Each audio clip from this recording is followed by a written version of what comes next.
Eu espero aí que vocês acompanhem, a gente vai se adaptando. Não é nem um bicho de 7 cabeças. Eu acho hoje que é até um ganho da pandemia, não sei se vão concordar comigo, mas é o ganho de observar que esse nosso sistema online ele gera um acesso a todos, nos cantos do país, assim, sabe aqueles rincões que a gente nunca imaginou falar? Eu, por exemplo, estava num evento que eu disse para vocês, da OAB da Mata Sul de Pernambuco, que eles não têm acesso, que eles não têm curso de capacitação, que é mais difícil. Foi muito legal, quer dizer, você pelo menos vê um ganho real, um ganho substancial, pelo menos alguma coisa favorável, nem tudo é tão ruim assim. Bom, vamos lá. Eu só quero um ok de vocês. Estão vendo a apresentação já ou não? Sim ou não?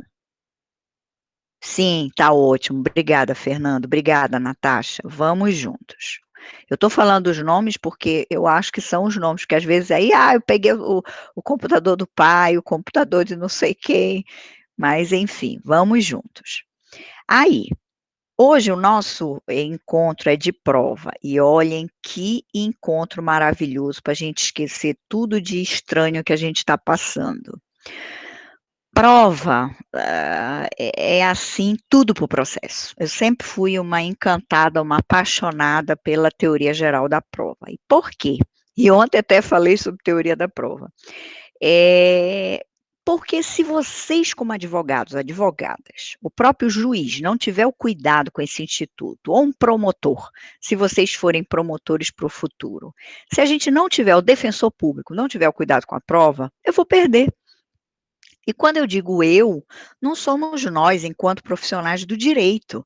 O que é mais grave é a parte, é aquele rosto daquele ser humano que esperava, acreditando na justiça, que ele fosse ter sucesso, que ele fosse ter o direito dele assegurado, que a vida dele continuasse de uma maneira feliz, com aquele direito assegurado. E ele não vai ter. Então eu coloco aqui para vocês o conceito de prova, tá? Então, para que serve a prova? O que é a prova? Qual é a definição de prova? E a doutrina no Brasil majoritária, resolveu aí, eu estou aqui marcando, tá, para vocês, dizer que a prova ela tem um sentido objetivo e um sentido subjetivo. Ou seja, qual é o objeto da prova, que é buscar o fato, por isso que eu já coloquei aí a palavrinha fato, e o sentido subjetivo, que é alcançar uma certeza, alcançar um juízo de certeza, alcançar um conhecimento do que realmente aconteceu com o fato, dentro dos sujeitos, por isso subjetivo, tá? Para aquelas partes envolvidas no conflito e que eu, juiz ou juíza, quero ter essa certeza do que foi que ocorreu no fato. Então já entra a figura do juiz, a figura da pessoa, do sujeito, correto? Por que que eu coloquei para vocês aqui uma interrogação? Porque quem gosta aí de filosofia, quem, faz umas leituras transversais, não só do direito, vai ver que essa palavra certeza, o que é certeza? O que é juízo de certeza? E aí essa discussão, pensem, uma doidice na doutrina, os autores se matando no direito brasileiro, no direito estrangeiro. E essa briga é histórica. Por exemplo, eu vou dar exemplos para vocês. Vocês já devem até ter ouvido falar nesse nome que eu vou falar, que não é autor de processo civil, tá? É um autor de penal, os penalistas aí de plantão. É um autor de penal. O professor Malatesta, dizia que não tem nada de certeza, que na realidade o juiz nunca vai alcançar certeza. Por quê? Porque verdade O que é que foi a verdade? A verdade já passou.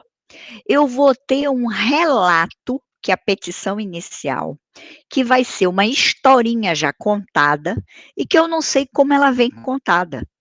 Os verbos, tá? Olha aí o português, e o nosso português é mestre em problemas, porque nós vamos ter milhões de significados. Nós vamos ter discussões, inclusive, de sinônimos, de opostos, aí vai embora, né? Não nos cabe aqui discutir. Então, o professor Malatesta dizia assim: será que é verdade mesmo? Será que não é um juízo só de verossimilhança? Calamandrei, autor italiano, aí já de processo civil, mesma coisa. Tarufo, outro italiano. Assim vai, gente. Na doutrina nacional, tem uns que dizem, o professor Cândido Rangel Dinamarco, que é um ícone, né? Aquela imagem assim maravilhosa de um grande professor de processo civil brasileiro, e o é. O professor Dinamarco, por exemplo, diz: é juízo de probabilidade. Probabilidade lembra o quê? Se alguém estudou aí alguma coisa de estatística, como se fosse contábeis. É uma estatística, como quem gosta aí de contabilidade, é, é, de questões de matemática, parece que tem uma estatística, né? Ele quer dar uma objetividade para algo que não tem. Porque o que que é a verdade? Não tem aquela brincadeira da filosofia que é muito séria, que é correta. Ah, eu olho ali para o rio. Daqui a pouco eu fecho os olhos e abro os olhos novamente, em um segundo a realidade é outra, porque as águas que estão correndo já não são as mesmas, que é sempre o exemplo da filosofia clássico. É isso mesmo. Então, tem gente que defende que é certeza, tem gente que diz que é possibilidade, probabilidade, vai embora, tá? Verossimilhança. O Brasil adotou no Código Revogado a palavra verossimilhança. Lá na tutela antecipada, hoje ele tirou. E qual é a palavra que está lá no artigo 300 do CPC? 300 do CPC. A palavra certeza ou é a palavra probabilidade do direito? A palavra que tem lá é probabilidade do direito. O legislador brasileiro fez uma escolha, influenciado pela escola da USP, da Universidade de São Paulo, a Faculdade do Largo de São Francisco, que o professor Cândido Dinamarco defende que é juízo de probabilidade. Não é a verdade, porque a verdade foi no momento que aconteceu, da batida de carro, no momento em que a parte chegou lá e disse assim: eu não vou sair do apartamento, e aí eu vou ter que despejar a pessoa. No momento que a pessoa tentou pagar e a outra não quis receber, aí eu vou ter que pedir que ação em juízo, consignar o pagamento. Ok, meus caros e minhas caras. E tudo isso é voltado para quê? Porque eu estou falando que alguém tem que se convencer de tudo isso. E quem é que tem que se convencer de tudo isso? O juiz. Então, a convicção, o elemento da prova, é para formar esse elemento de convencimento do magistrado. Então, esse seria o aspecto subjetivo e objetivo. Agora, o que é prova? Prova é a busca da verdade do fato. Este conceito que eu estou dizendo para vocês é um conceito clássico de um autor italiano, que é o Francesco Carnelucci, tá? Carnelucci veio e com uma simplicidade disse: o que é prova é a busca da verdade do fato. E aí, show, porque ele conseguiu traduzir com simplicidade o que é a prova. Mas qual a finalidade da prova? Para que é que ela serve? A finalidade da prova, o próprio conceito já está dizendo. Para uns, a busca da verdade, Carnelucci. Para outros, a busca de certeza. Para outros, a busca de uma aparência da verdade. Como é o nome disso? Verossimilhança, tá? Para outros, a busca da probabilidade. Eu ingresso com uma petição inicial, vamos a exemplos práticos para tornar animada já a nossa aula virtual. Eu ingresso com uma petição inicial, vou pedir uma tutela antecipada e digo para o juiz: excelência, eu quero a tutela antecipada que é um leito. tá? E o meu plano de saúde está me negando e não está resolvendo, e eu preciso ser internado para me operar, ok? Levo laudos médicos. A aparência da situação leva a um juízo de total certeza com o que eu estou afirmando, ou de uma probabilidade o juiz concede a liminar, porque está trabalhando com direito à vida e direito à saúde. Olhem que legal. É direito à vida, é direito à saúde. Então, nós temos que imaginar que direito à vida e direito à saúde precisam ser tutelados, ok? Eu queria perguntar para vocês, olha, estou vendo a carinha aqui da minha aluna linda, tá? Eu queria, perguntar para vocês se eu preciso ficar com a tela inteira ou se eu posso ficar com parte dela. Se preferem assim ou se eu posso ficar assim, porque algumas pessoas saem e ingressam porque cai a conexão e me pedem para permitir o ingresso, que eu acho que vocês não podem permitir o ingresso, sou só eu. Então, se a gente puder ficar com a telinha pelo menos metade assim, tá? Se vocês conseguirem ler, seria melhor, porque aí eu consigo fazer as 2 coisas ao mesmo tempo. O que é que acham? Conseguem como está ou não? Sim ou não? Olha, Thaís, saudade de vocês, dos rostinhos. Sim, tá bom assim? A Luísa está respondendo. Tá ótimo. Então vamos nós. Então a finalidade da prova, tá? Pode diminuir um pouquinho o zoom, eu coloquei logo em 84, que eu digo: "Acordem, vão ver uma letra logo grandona". Então vamos lá. Finalidade da prova. A prova, qual é o papel dela? Para que é que ela serve? Então é esse elemento de olhar e dizer assim: "Para que é que ela serve?". Para o convencer, e o convencer sobre o quê? Sobre a historinha narrada. Como eu estava dizendo para vocês, eu estou narrando que o plano de saúde está me negando a operação, que eu não estou conseguindo o leito da UTI, que eu estou tendo problema. Então vejam, isso é para quê? Esta é a finalidade da prova. E para alcançar uma teoria da decisão que consiga alcançar o quê? A primazia do mérito, o mérito em si, o que é verdadeiramente o pedido, o que é que a parte verdadeiramente quer para o acesso à justiça. Agora vamos lá, continuando. Atipicidade foi uma opção do sistema brasileiro. O que é essa atipicidade? A palavra atípico já diz muito para gente. É o que não é típico. O artigo 369 do CPC é excepcional. Eu costumo sempre dizer que é um dos melhores artigos que nós possuímos. Por quê? Porque ele diz que é qualquer meio que eu tenha nas mãos. E eu costumo sempre fazer a graça, um pedaço de papel higiênico, olha um exemplo maluco, eu estou em uma mesa de bar, não tem papel, ninguém tem papel, tá. Ninguém vai usar agenda de celular, eu quero é no papel, um compromisso. Eu estou emprestando para a Luísa R$ 100.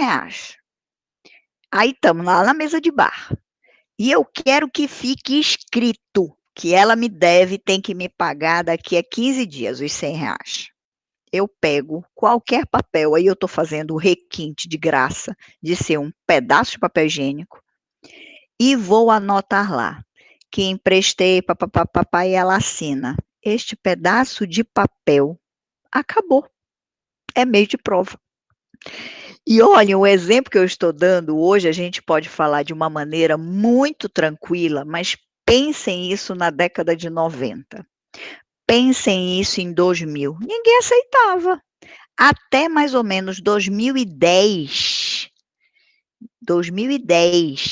se discutia se prova digital, desculpa, o Matheus está pedindo que a minha câmera estava mais para cima, é porque eu botei no meu colo aqui o computador.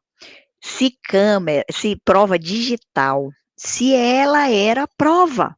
Olha o absurdo, até hoje ainda se discute, é uma das grandes tormentas, dificuldades que a gente tem, a história do direito e da prova digital. Já imaginaram um chat na hora do tribunal? Eu estou participando das sessões online desde e sempre que começaram logo a Justiça do Trabalho, que deu a largada, começou imediatamente já em final de março para abril, a gente já estava com sessão online. Imaginem, na hora, no chat, eu faço lá uma pergunta para os secretários desembargadores, eles me respondem, e eu posso utilizar daquele chat, batendo um print, batendo uma foto, pegando assim meu celular, que eu peguei aqui agora, pá, bate a foto. Eu posso utilizar depois esse print no processo. Isso é uma discussão danada, feroz. Discussão de quê, meus caros? O artigo 369 diz o quê? Qualquer meio idôneo. É meio idôneo? É. Todo mundo tem um smartphone na mão e quem não tem, se tiver outro meio idôneo, acabou, é prova. Então, o CPC adotou a opção da atipicidade. O que que é isso? Qualquer meio de mas professora, eu estou aqui com o CPC aberto, agora não podem me negar o CPC aberto, porque estão em casa, hein. Na sala de aula me enrolam e ficam levando só o celular. "Ai não professora, dentro do ônibus eu vou ficar com esse livrão na mão, eu estou aqui com o celular". Bom, agora não vão poder me enrolar que estão em casa, ou no escritório, ou sei lá. Bom, pergunto a vo olha, a Luísa até colocou, é lindo esse artigo, as partes têm o direito de empregar todos os meios legais idôneos, olha que coisa, que música, que maestria, tá. Então vejam, esta atipicidade até me enrolei aqui com o que eu queria falar, me lembrei, pronto, lesei aqui, patetei, mas já voltou a fita. Olhem lá. Mas professora, eu estou com o CPC aberto aqui, estou vendo capítulo de depoimento pessoal, capítulo de confissão, capítulo de produção antecipada de prova, que é a nossa próxima aula, tá? Na próxima quinta. Aí não estou entendendo mais nada, professora. Pensem só. A cabeça do legislador do Código Revogado deixou um pouco a sementinha nesse código atual. Então, continuam esses meios típicos, mas o que é que o legislador quis dizer? A vida é tão maluca, tão doida, a situação da sociedade é tão complexa, que eu não sei amanhã se não vão criar algum meio outro. A questão da inteligência artificial e do direito cibernético hoje, ela anda a passos tão galopantes, tão rápidos, que a gente não sabe amanhã o que vem daí. A gente não sabe com nanotecnologia, biotecnologia, as situações são complexas, então, o que é que fez o legislador? Atípico. Entendido? Continuando, o que é fonte de prova e meio de prova? Olhem, eu acho isso meio 6 por meia dúzia, mas a minha preocupação é concurso, é OAB, é examinador chato, que vai colocar lá: "Olha qual é a diferença entre fonte de prova e meio de prova". Isso é tudo em função da prova. Fonte é de onde dimana o fato. Então, é a coisa: "Olha, foi sobre o carro o problema". Isso é fonte de prova. "Ah, mas sobre o carro, como é que eu posso fazer a prova sobre o problema do carro?". Aí já é o meio de prova.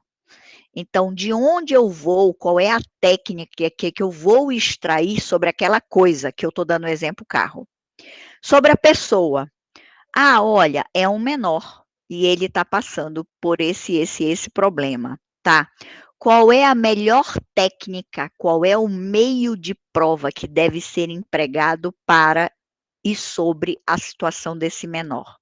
É uma visita de uma assistente social, que via de regra é assim?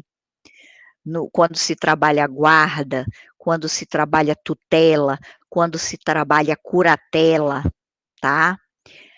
É um médico, porque é alguém que está com problema nas faculdades mentais, então vejam, aí eu vou ter uma perícia, aí eu vou ter uma inspeção judicial, que é o juiz indo ao fato, Isso são raríssimos os juízes que fazem uso de inspeção judicial, isso já é uma crítica ácida minha. O juiz tem que ter a sensibilidade de, em determinadas situações, ele perceber que não adianta ele mandar o oficial de justiça, não adianta ele mandar o perito, ele tem que ir lá, ele tem que olhar o fato, ele tem que saber o que é que está acontecendo naquela realidade problemática.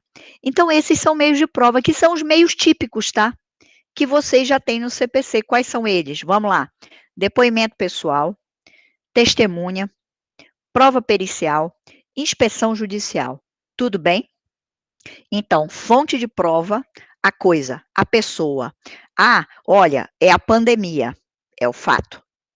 Meio de prova, como eu vou provar essa situação do hospital na pandemia? Como eu vou provar essa situação do plano de saúde? Como eu vou provar da melhor forma essa questão do menor? Aí é a criatividade de vocês para escolher e trabalhar a cabeça do juiz ou da juíza para encontrar o melhor meio de prova dentro do caminho da prova. Adiante. Segunda lâmina. Esta lâmina eu poderia ficar com vocês até meia-noite. Eu acho que eu vou prorrogar o tempo da aula, porque eu estou morrendo de saudade de vocês, do Google Meet, e vamos ficar até meia-noite. Vocês estão em casa, eu estou em casa, estamos todos confortáveis, vamos pegar uma água, vamos pegar um café, tá? E vamos ficar falando só sobre isso. Normas, princípios, vocês já viram que eu amo isso, né? Atinentes à prova. Olhem lá, adoram, para não dizer assim, são fissurados hoje em perguntas. Aquelas perguntas, sabe assim, que olhei, não soube responder, se lascou. É zero, tá? E olhem, eu estou com requintes de crueldade que eu nem conto para vocês. Eu estou na banca do concurso público do Ministério Público do Trabalho. Coitado dos candidatos e das candidatas. Acho que eu estou me deliciando, né? Fazendo a prova lá do concurso de procurador do trabalho, que vai ter, imaginem, a mega operação que vai ser em pandemia, com distanciamento, com máscara, com álcool gel, uma loucura. Tá, tô com pena realmente desses candidatos e candidatas, assim, a pressão psicológica, né, não é o sentido do concurso, eles querem o concurso, porque eles precisam, e eles têm medo que a gente está passando uma retração, que eu acho que, se Deus quiser, vocês não vão passar isso, vocês vão se formar e a coisa vai voltar ao rumo dos concursos. Mas agora, quem se formou, a minha turma que formou online, que eu amo de paixão, que eles acabaram de se formar agora, eles não têm perspectiva. Vai ser isso em médio prazo. Então, para eles é muito desesperador o cenário. Para vocês, eu acho que, se Deus quiser, já vai ser bem mais confortável. A coisa vai sentando a poeira. Normas, princípios atinentes à prova. Então, como eu ia dizendo, examinador adora fazer aquelas perguntas, sabe aquelas perguntas que são situação limite, ou sei ou não sei, é 0 ou é 10. O que é o princípio da comunhão ou da aquisição da prova? Exemplifique. Ponto. Acabou. Morreu. Para o examinador é uma brincadeira de uma frase. Não acho que isso meça conhecimento, tá? Gostei, Matheus, uma mistura do mal com psicopatia. É um bando de psicopata, de examinador doido, tá? Que adora fazer esse requinte de crueldade. Eu me coloco no meio, né? Que tal? Então, princípio da comunhão ou da aquisição da prova. O que é isso? Adquirir a prova. Olha só, o processo, tá? Ele adquire as provas. O que é isso? Elas se incorporam, elas passam a estar no ambiente do processo. Olha, eu vou usar o latinês, no locus do processo, no local do processo. Então, foi feita, foi realizada, para explicar para vocês, a prova pericial. O juiz pode desconsiderar a prova pericial uma vez que ela já está incorporada no processo, uma vez que ela já está dentro do processo? Pode? Não. Então ele tem que, qual é a palavrinha? Alguém está pensando aí? Ele tem que, vou escrever, ele tem que valorar sobre a prova. Ele vai ter que emitir juízo de valor. Ele vai ter que considerar integralmente a prova. Este é o grande problema de embate hoje da advocacia, Ministério Público, Defensoria Pública, que é como os magistrados valoram a prova, como eles vão extrair o que eles estão entendendo dessa prova. Esse que é o grande problema. Entendido? Então, o que é comunhão ou aquisição da prova? É, uma vez postulada, uma vez realizada a prova, ela incorpora, adquire o processo à prova. E o juiz tem que fazer a comunhão na hora da decisão de todas as provas. Eu não posso ser juiz e dizer assim: "Ah, vou pegar o depoimento da Thaís. E com base no depoimento da Thaís, eu julgo procedente". Espera lá, doutor, tinha só o depoimento da Thaís? Não, tinha o depoimento da Carla, tinha a testemunha Ivan, tinha a testemunha Mateus. O senhor não considerou nada disso? Tinha quantas provas, doutor? Quantos meios de prova, tecnicamente falando, estavam ali naquele processo? Então percebam, é absurdo. Então, comunhão ou aquisição da prova. Aqui houve um errinho meu, eu vou ajeitar agora. Máxima eficiência. Eu tenho que extrair a máxima eficiência, o sentido prático, pragmático da prova. Então, a efetividade dela, eu tenho que perguntar, reperguntar. Então, vejam o que é que eu quero dizer. Hoje não existe mais aquela cabecinha de juiz e juíza que, o advogado pediu para ouvir a testemunha Carla. Legal. Quais são suas perguntas, doutor? Essa. Para o outro advogado. Quais são suas perguntas, doutor? Essa. Tá ótimo, acabou a testemunha Carla. Não. O juiz, ele tem que extrair a máxima efetividade, ele não deve deixar dúvida. Então, ele deve promover reperguntas, ele estabelecer perguntas, ou seja, a máxima da máxima eficiência no patamar da prova. E veja, acabem com a ideia de que prova é só para o processo de conhecimento. No momento de se executar, no momento de se efetivar, no meio de uma liminar, eu posso e devo ter prova. Isso é máxima eficiência. O juiz só pode se convencer com prova, gente. Senão ele vai julgar como? Improcedente. E ele não vai atingir o acesso à justiça, que é o cidadão ali que está desesperado, que precisa ter o direito dele assegurado. E para ele, juiz, alcançar a improcedência, ele também tem que ter segurança com a prova. Então, eu tenho que extrair tudo dentro de um padrão de efetividade dessa prova.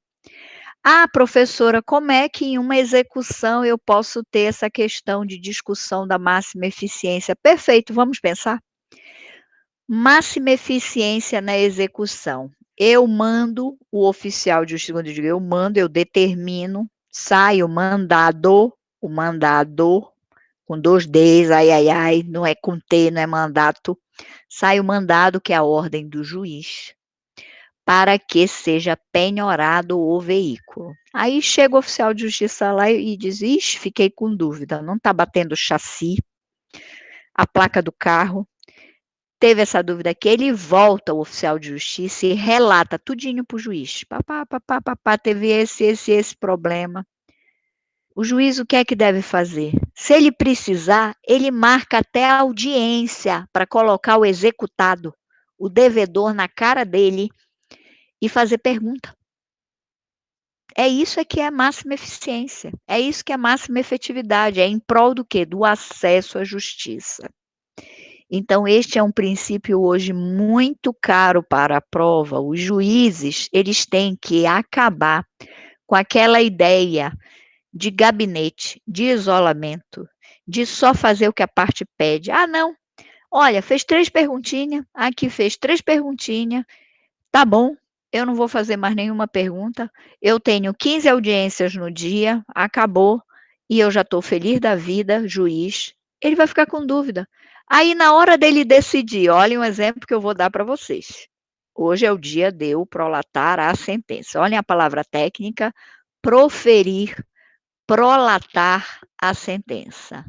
Eu tenho que proferir a sentença, prolatar a sentença. Aí eu vou lendo o processo. E fiquei com dúvida. "Ah, mas já passou o depoimento da testemunha, não posso fazer mais nada". "Pode sim, doutor.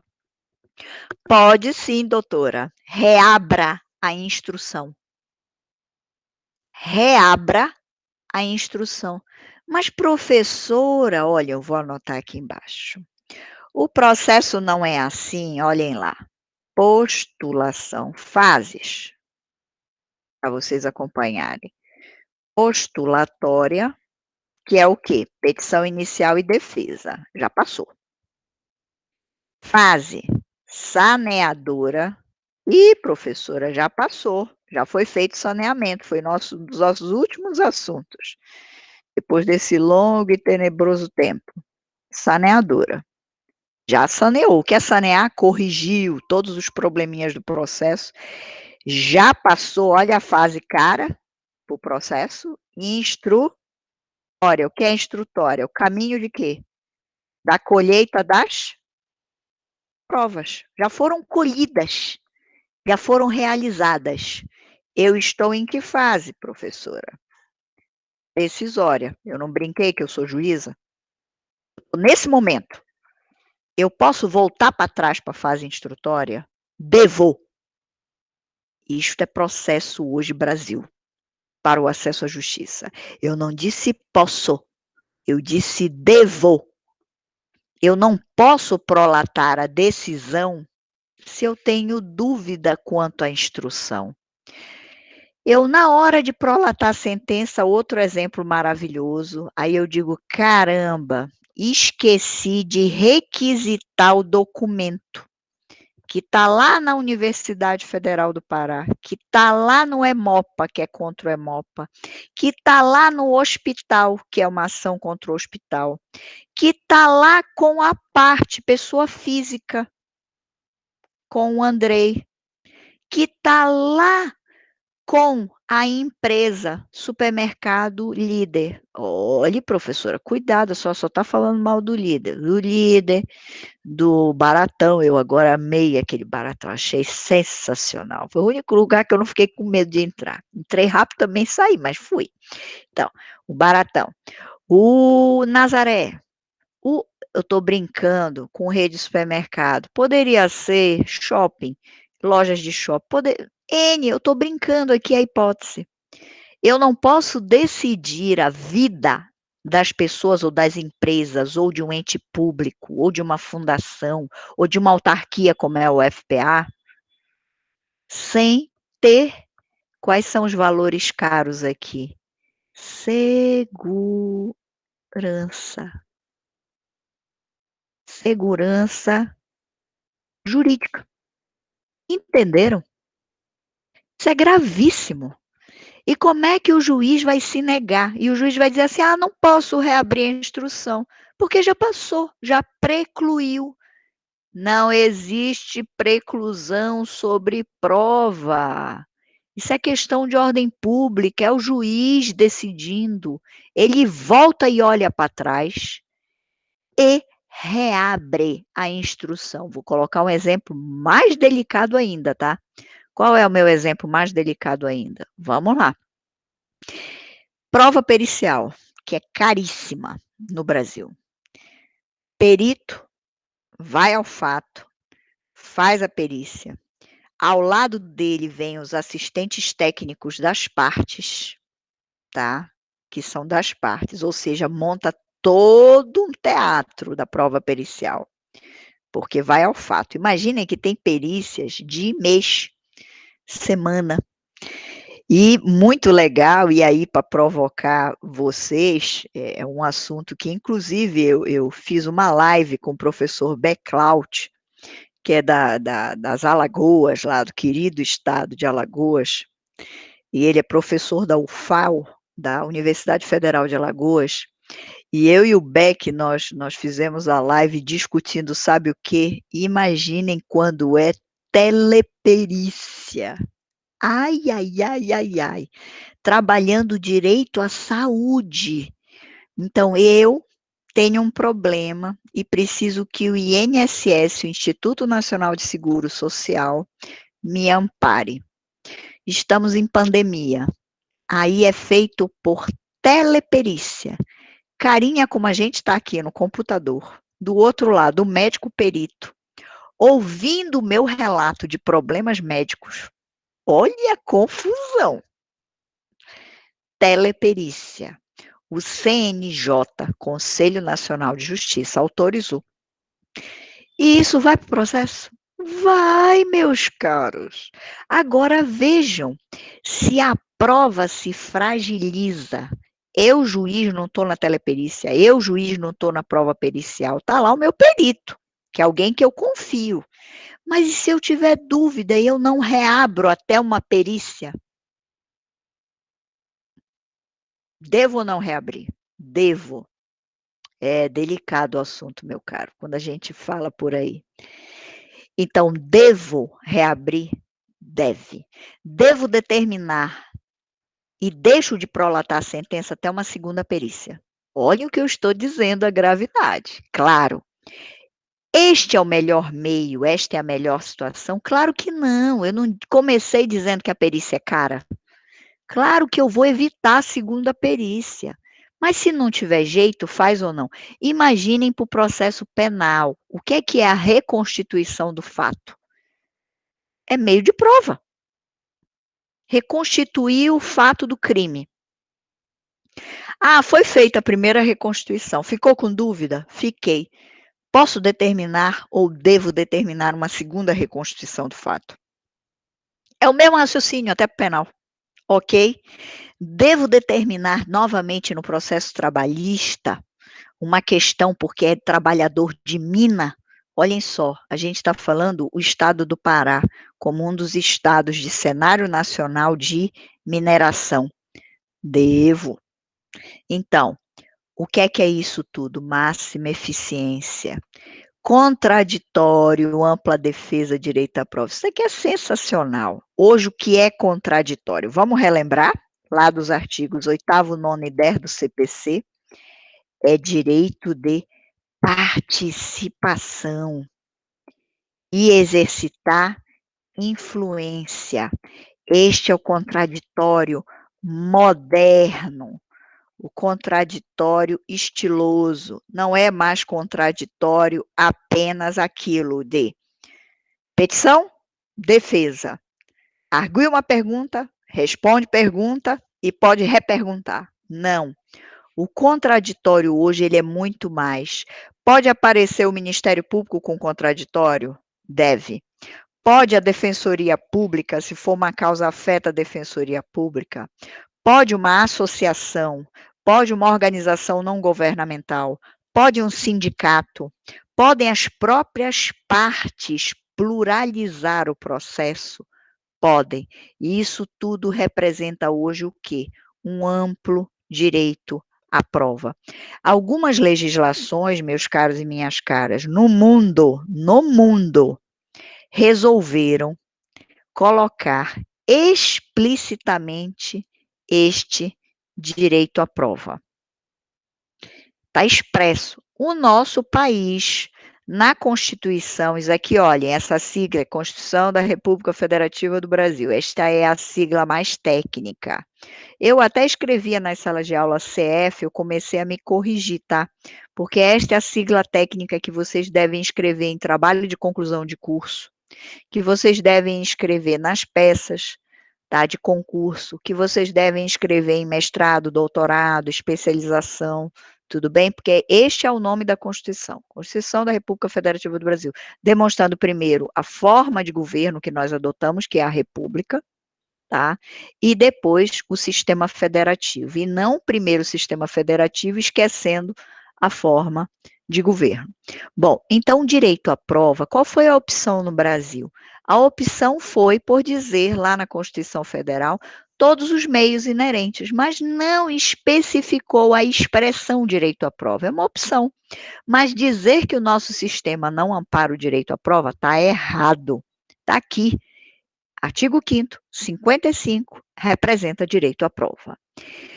Continuando, a proporcionalidade, isso daqui é ouro. Nós temos até um colega que é do sul do Brasil, o professor Gustavo Osna, eu até trabalho com ele no mestrado e doutorado.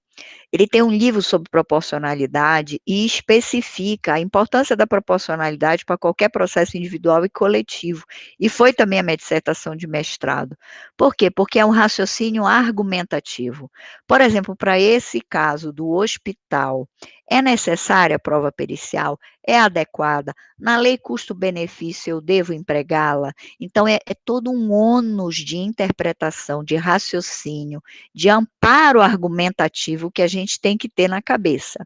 O CPC lidou com isso expressamente hoje, sim. No artigo 8º ele fala em proporcionalidade como norma fundamental processual, e este artigo 370, tá? Ele especifica provas necessárias, provas úteis, o juiz deve indeferir diligências protelatórias, diligências inúteis. O que é isso? É o raciocínio argumentativo da proporcionalidade. Então, nós, como advogados, advogadas, Ministério Público, Defensoria Pública, a gente vai pedir tudo. Só que vem o juiz com a razoabilidade e a proporcionalidade, aí vem a argumentação. Agora, eu ia fazer um parênteses aqui para vocês, e tenho que fazer, que vocês não podem mais pedir tudo, tá? Não podem. Porque a boa-fé objetiva, a conduta ética, e para eu não sofrer pena de litigância de má-fé, claro, porque se eu peço hoje o céu, as estrelas, a terra, os planetas, tudinho no processo, o juiz vai dizer assim: ei, doutora, que história é essa? Como é que o senhor não está me ajudando aqui nesse processo? Cadê a cooperação? Lembram da nossa cooperação, que é uma viga do processo? Que boa-fé objetiva o senhor tem? Que conduta ética é essa? No que o senhor está me ajudando? O senhor está querendo tudo para brincar aqui com o judiciário? Eu posso levar uma multa na cara do meu cliente. Esta multa, quem paga é o cliente, é a parte. Mas o cliente depois vai fazer o quê? Vai me denunciar na OAB, Conselho de Ética, e mais grave ainda, tá? Que para mim não é a OAB, é ele ingressar com uma ação de danos contra a gente. Isso hoje tem se tornado senso comum. É o país do mundo que tem maior número de advogados. E eu, Gisele, até por ser professora e por acreditar ainda na justiça, no judiciário e no direito, para mim a regra é a ética. Eu sempre olho para um advogado que eu não conheço, quando vai falar comigo, eu digo: eu estou acreditando no senhor, doutor, o que o senhor está me contando, até que eu seja provado o contrário. Então, é a ética. Então, a gente parte da ética, mas a gente sabe que dentro desse rolo compressor do número de advogados e advogadas, a gente tem muita antiética. E aí eu vou ter que ter o quê? Sanção. Está aqui. Litigância de má-fé. Quantos e quantos hoje não são os advogados que já fizeram situações gravíssimas para os seus clientes perderam casa, perderam apartamento, perderam guarda de filho. Situações assim que vocês não podem imaginar. Já imaginaram uma pessoa idosa que acredita em um advogado, que precisa da Justiça Federal por causa de um benefício previdenciário, o advogado perde prazo? Vai entrar com uma ação de dano. E isso hoje tem se tornado, meus caros, comum. A última que eu ouvi, uma pessoa me ligou e disse, pessoa muito conhecida, e disse assim: "Tu acreditas que a nossa associação", olhem que o exemplo é escabroso, para não dizer assim, fantasmagórico, a gente nunca pensa em ouvir uma situação dessas. Várias pessoas de uma categoria têm uma associação, contratam um advogado para a associação, e o advogado da associação, porque não acredita na causa da associação, perdeu o prazo. Ele foi contratado para isso. O que é que ele tinha que fazer eticamente? "Olha, eu estudei o caso de vocês, não concordo, vou passar para outro colega advogado. Vocês querem indicação ou você já tem em mente uma outra pessoa", mas não ele decidir a vida dos associados. Ele perdeu o prazo. Aí o colega associado, amigo, pegou e disse assim: "E agora o que é que a gente faz?" Eu disse: "Rapaz, olha que é uma baita de uma dor de cabeça". Ele perdeu o prazo de mais de 100 associados. O que fazer? Como resgatar isso? Mudando sobre ele, sobre a conduta antiética dele. O estatuto da OAB é muito claro, vocês inclusive têm na faculdade. Eu não sou obrigada a patrocinar causa na qual eu entenda o meu eu violado. Eu já estou resumindo, claro, não está escrito assim na lei, mas o meu eu, por exemplo, tem advogados penalistas que dizem: "Eu não pego crimes sexuais". Eu não pego, é uma escolha. Porque eu vou é algo principiológico meu, eu vou estar por mais que o cara está dizendo ali: "Eu não estuprei", eu vou olhar para ele como se ele fosse o estuprador. Perfeito, você não é obrigado, mas chegou alguém, encaminhe, seja transparente, seja correto, seja ético. Pode acontecer no meio do processo? Sim. Eu vou contar uma história para vocês que vocês não vão acreditar, isso é para se tornar mais leve tornar mais leves os nossos encontros.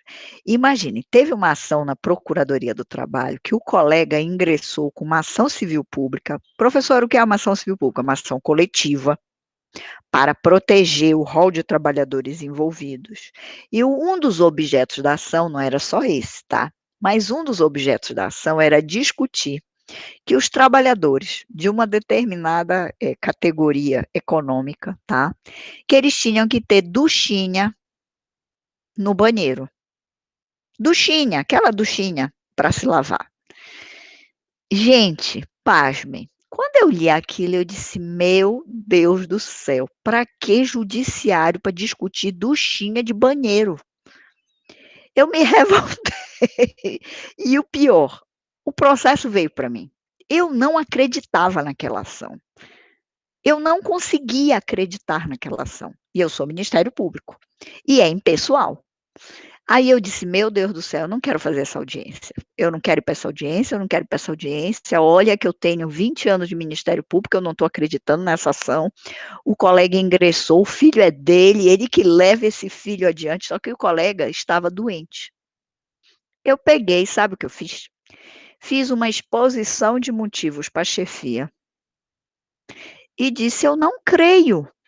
Que instrução que eu vou ajudar aqui, se eu não creio na ação? Existe algum outro colega que crê para distribuir?". Tem, vários que acreditavam. Sabe o que eu fiz? Eu fui para audiência. Eu pedi para o juiz eticamente claro, eu não falei isso para o juiz, porque senão o juiz ia julgar improcedente. Eu disse: "Excelência, eu quero que seja suspensa, porque é uma ação em que o colega idealizou, porque foi inclusive ao local, fez inspeção no local, e que fosse remarcada, inclusive para se tentar entabular um acordo, uma autocomposição". Aí o advogado da empresa, do ramo econômico, da discussão lá da tal da duchinha, pegou e é um colega de muito tempo, advogado que me conhece, disse: "Tu não estás acreditando nessa ação que o teu colega entrou, né, eu estou sentindo, Gisele", mexeu comigo. E foi um mexer assim que eu dei uma risadinha, sabe aquela risadinha, eu não vou confirmar aqui, mas está quase dizendo da minha risada que é isso. Eu disse: "Excelência, por favor, doutor, eu lhe agradeço se for feito o acordo". Tiramos do judiciário. Aí marcamos uma reunião, chegamos à procura, "Pô, rapaz, compra, a ducha é barata, coloca no banheiro, a gente já mata esse objeto e os outros também têm como fazer o acordo". A coisa foi tão mais simples, tão mais leve, até na brincadeira. Por quê? Porque eu não estava acreditando por que que o colega primeiro não marcou uma reunião para tentar um acordo, que eram coisas, assim, tão simples. Discutir duchinha, discutir não sei o quê, a questão da iluminação da sala e não sei o quê. Eu disse: "Meu pai Cristo, por que que ele não marcou uma reunião?". Então a condução do processo, eu não acreditava, membro do Ministério Público. Por que continuar com aquilo? Me violentando. E eu coloquei na exposição de motivos. O colega depois: "Eras, já pensaste se ele tem acesso a isso?". Eu disse: "Eu não tinha problema nenhum". Eu quase disse até em juízo no dia da audiência. Tanto é que a gente conseguiu o acordo. Aí eu ajudei o colega e foi feito o acordo. Então vejam, são situações que a ética que nos permite, tá, atuar dessa maneira, deve ser assim. Então isso tudo é o quê? Para máxima eficiência, para uma questão de participação e pluralidade no processo, para as questões de proporcionalidade e razoabilidade, e acima de tudo, para não incorrer em litigância de má-fé, ok? Lâmina 3. O que é essa história de livre convencimento motivado? E eu vou até aqui, ajeitar aqui, não gostei, agora lendo aqui a lâmina, para depois repassar para vocês. Não existe mais essa palavra, tá? Por favor, não caiam em pegadinha de concurso, de OAB, se colocarem lá uma das alternativas para vocês marcarem livre convencimento motivado. Se estiver esta alternativa como a certa, está errada. Por que está errada? Porque não existe mais. Não existe livre convencimento. O magistrado, quando decide sob a amarra da motivação, já não é livre. É uma expressão que ela sempre foi utilizada de maneira errada no Brasil. A amarra do convencimento qual é? A prova, que é a fundamentação. Então já não é livre. Livre é se eu dissesse assim: "Ah, que eu vou entender como eu bem entender". Eu não posso fazer isso no local do processo, como eu disse do latinês ainda há pouco, do locus do processo. A geografia do processo não permite isso para juiz nenhum, de canto nenhum desse Brasilzão. Ele é obrigado a argumentar com as premissas. Ele é obrigado a observar a comunhão da prova. Olha o princípio da comunhão da prova. Ele é obrigado a dizer: olha, do depoimento testemunhal eu concluí isso, isso, isso. Da prova pericial eu concluí isso, isso, isso. Isso é argumentar, isso é fundamentar. Então, o certo hoje é dizer que o convencimento no Brasil, qual é a amarra e a vinculação dele, é motivado. Isto está expresso no artigo 371 e acima da lei processual, maravilhosamente na Constituição, que é o sistema da persuasão racional. Nós temos que ter o que é racionalidade, vem de razão, são as razões do convencimento, as razões que vão me persuadir a decidir daquela maneira. Tudo bem? Então isto daqui se tornou uma pegadinha de prova. Vamos colocar lá uma das alternativas. Porque o livre convencimento motivado. Ah, professora, mas olha, eu fui fazer a prova e veio como alternativa certa. Está errada, tem que recorrer, porque não se usa mais em nenhuma doutrina nacional, e o doutrinador que utilizar está equivocado. Só se ele disser: estou usando o livre convencimento motivado, porque era assim no Código de 73, no Código Revogado. Estou usando essa expressão livre convencimento motivado, porque é uma referência histórica. Hoje ela é meramente histórica, porque se observou que eu tenho aí uma contradição, os termos se batem. Porque se o convencimento tem que ser motivado, é um ato que, embora, lembrando o direito administrativo, o ato aí é vinculado, é discricionário. Bora. Ah, muito bem, a Natasha logo colocou aí, vinculado. Show de bola, assim que tem que ser. Então, o ato é vinculado, vinculado aqui aos motivos, às razões. Razões de quê? Razões de fato, olha a prova, e razões de direito. Por isso, vem perante Vossa Excelência apresentar os fatos e fundamentos jurídicos, Por isso que a petição inicial da gente, ela vem escrita como, repito, vem perante Vossa Excelência apresentar fatos, razões de fato e fundamentos jurídicos, razões jurídicas. É isso que é motivação. Então, o juiz tem que ir fato, fundamento jurídico, fato, fundamento jurídico, fato, fundamento jurídico. Ai, Gisele, não quero mais ser juiz ou juíza, porque trabalha demais. Tem que fazer, então, uma sentença de 20 folhas, 30 folhas, 90 folhas. Não tem nada disso. Não é o tamanho, é a qualidade da decisão. Eu posso fazer uma decisão em 2, 3 folhas. É a qualidade da decisão. E a qualidade da decisão, ela tem que ter razões de fato e razões de direito. Item 6. Poder instrutório do juiz. O que é o poder instrutório do juiz? Juiz pode determinar a prova, ou juiz deve determinar a prova. Juiz deve atuar, olhem o que eu vou colocar aqui. Tchan, tchan. O juiz deve atuar ex officio. Ele deve determinar, sem a parte pedir, a oitiva de uma testemunha, o depoimento pessoal do autor. Mas a parte não pediu, professora, a senhora não ensinou lá na teoria geral do processo que o princípio da inércia, a parte tem que provocar o judiciário, provocar com a petição inicial. Depois de ter a petição inicial, o juiz fecha os olhos e não faz nada? Olha o que eu estou dizendo. Eu provoco o início da demanda. Eu dou o start da demanda. Eu ligo a chave do carro. Com o quê? Petição inicial. Liguei a chave. O juiz não faz mais nada? Ah, muito boa pergunta, Natasha. Vamos lá juntas. Então, isso é um princípio inquisitivo? Cadê o princípio dispositivo? Olhem lá que a pergunta é muito boa. Existem 3 correntes na doutrina de poder instrutório, tá? Existem 3 acepções do poder instrutório. Uma, juiz não faz nada, espera tudo da parte, é o juiz inércia, 150%, 200%. Ele tem que ser sempre cutucado. Depoimento pessoal da parte. Parte pediu? Perfeito, eu faço. Prova pericial. Parte pediu? Ok, eu faço. Testemunha. Parte pediu? Ok, vou ouvir a testemunha. Ou seja, o juiz não faz nada. Nada, nunca.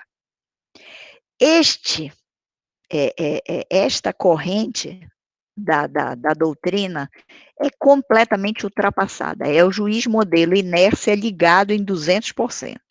Esta pior corrente. Ninguém mais hoje no processo moderno defende ela. Ok? Primeira corrente. Segunda corrente é a chamada corrente intermediária, onde a parte cutuca e o juiz ganha mundo. O que é que eu quero dizer?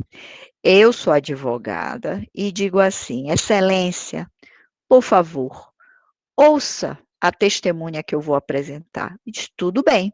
Quando ele vai ouvir a testemunha, acompanhem comigo o raciocínio. Quando ele vai ouvir a testemunha, aí a testemunha lá no meio do depoimento diz assim: ah, no dia 10 de agosto de 2019, estávamos lá eu e o João, na hora do acidente. Não, pera lá. Quem é que a senhora disse? João da Costa, não sei o que, era lá, lá, lá, lá, lá, lá, lá, lá. Pera lá, nenhum de vocês me pediu para ouvir o João, então eu vou determinar que o João seja ouvido. Eu quem? Juiz. Por quê? Porque no caminho da prova foi feita a referência a uma outra pessoa, que é fonte de prova. Aí o juiz determina o meio de prova, ouvir aquela testemunha, que é uma testemunha referida, porque foi feita a referência de um depoimento de outra. Isso é muito comum no judiciário. A gente apresenta uma testemunha, eu apresentei a testemunha Acho que eu já ia brincar com as séries, os nomes de série. Apresentei a testemunha Jon Snow, essa já está ficando velha, né, já tem que atualizar as brincadeiras de série. Então, eu apresentei a testemunha Jon Snow, aí o Jon Snow chega lá e faz referência no depoimento dele a Daenerys. Acho que vocês estão relembrando a prova de que já está lá num passado remoto. Então, a Daenerys Targaryen. Aí, espera lá, alguém pediu o depoimento da Daenerys? Ninguém. Então, é a chamada testemunha de referência, que foi referida, que foi indicada por outra. Aí, o juiz, para cumprir o papel do acesso à justiça, deve determinar a oitiva da Daenerys ou não? Deve ou não? Sim ou não? Botem só o dedão aí. Sim. Houve a Daenerys, beleza. Então, a corrente intermediária é partes mais juiz em conjunto. Então, não é o juiz que chega e passa a ser o Robin Hood de processo, tá? E tem uma corrente que é chamada a mais extremada, que olha o que eu vou escrever, depois eu vou apagar, tá? Meu Deus do céu.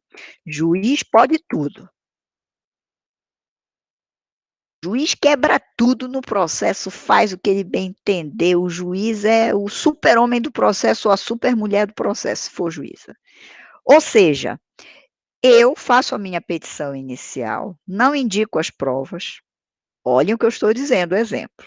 Eu faço a minha petição inicial, não indico nenhuma prova. O juiz diz, não precisa me dizer qual é a prova. Eu saio determinando tudo, quebrando tudo do processo. Será que a gente pode ter esse super-homem do processo, essa super-mulher do processo? Tem uma doutrina poderosa que o juiz pode tudo, então ele pode determinar ex officio. Então, voltando à pergunta da Natasha, para esta corrente extremada, bastou ter a petição inicial, sai do dispositivo e vira o quê? Inquisitivo. Muito bem, Natasha. É aí o foco da tua pergunta. Qual é a corrente hoje que vigora? Será que é essa extremada de um poder instrutório do juiz ou é a intermediária? Partes e o juiz dialogando e cooperando para o processo. O que é que vocês acham? É o juiz pode tudo, dá a martelada que ele quiser? Claro que é intermediária. Muito bem. Show de bola. Então, hoje, a corrente que tem prevalecido é uma corrente intermediária. Olha o que eu vou dizer. Os meus exemplos todos até agora, eu estou dando com ação. Seja ação de conhecimento, seja execução, pode ser com tutela antecipada inicial, mas o que eu quero dizer para vocês, eu posso ter prova em recurso. Então, o caminho da prova, ele não se esgota na primeira instância com o juiz. O recurso pode ter um fato novo. O recurso pode ter caminho de prova. Olhem o que alguns desembargadores até hoje ainda me perguntam. Gisele, tu achas que eu, desembargador, eu, desembargadora, posso ouvir testemunha no tribunal? Porque a cabeça do juiz e da juíza, lá no banco da faculdade da UFPA, foi escrito na cabecinha dele que quem é que colhe prova só? Juiz de tribunal ou juiz de, que eu acho horrível essa expressão, tal do juiz de piso. Não suporto essa expressão, mas é muito usada no foro. O juiz que está lá na carreira, em primeira instância. Claro que o banco da faculdade, a doutrina tradicional ensinou o quê? Que quem colhe a prova é esse juiz, é o juiz da 7ª vara, é o juiz da 8ª vara, é o juiz da 1ª vara, é o juiz do trabalho que está lá na guerra das audiências, é esse o juiz. E quando é o desembargador está no gabinete dele, ele tem que fazer o voto, ele leva para a sessão, então ele não seria mais o juiz que colhe prova, está errado. Se eu tivesse a oportunidade de mostrar para vocês, eu faço pedido de diligência de prova em recurso. Excelência, o Ministério Público entende que deve ser requisitado documento tal. para o desembargador, no tribunal. O processo já tem sentença. Por quê? Posso ou não, o fato da vida, quem é que é mais veloz? O direito ao fato da vida? Claro que é a vida. Está ali pulsando ali fora. Então, eu posso ter fatos novos, situações inimagináveis, inclusive de fraude, de corrupção, que vão estar para o recurso. Elas vão estar em grau recursal. Tudo bem? Então, pode haver colheita de prova no recurso? E como deve ser também esse poder instrutório do juiz ou do desembargador ou do ministro do Supremo Tribunal Federal ou do ministro do Superior Tribunal de Justiça? Deve ser dialogando com as partes. O Matheus está fazendo uma observação aí pertinente. Nós temos resistência nos tribunais superiores. Os tribunais superiores dizem que eles não podem reexaminar os fatos. Cuidado! O que é que a Gisele disse do português? Olha como o português é traiçoeiro, como é uma língua difícil. Eu disse que a gente não pode reexaminar os fatos, mas pode fazer o quê? Examinar os fatos. E, professora, que trocadilho é esse? A senhora está querendo deixar a cabeça da gente mais doida que já está. Não, eu quero deixar tudo muito claro para vocês e com muita paz e tranquilidade. Reexaminar o fato já foi examinado do processo, mas se o fato é novo, ele ainda não foi o quê? Examinado. Então, eu não posso reexaminar, mas eu posso examinar o fato novo, porque ainda não foi examinado. Professora, dê um exemplo. O que é que pode acontecer de um fato novo? Já é fato agora a vacina? Covid?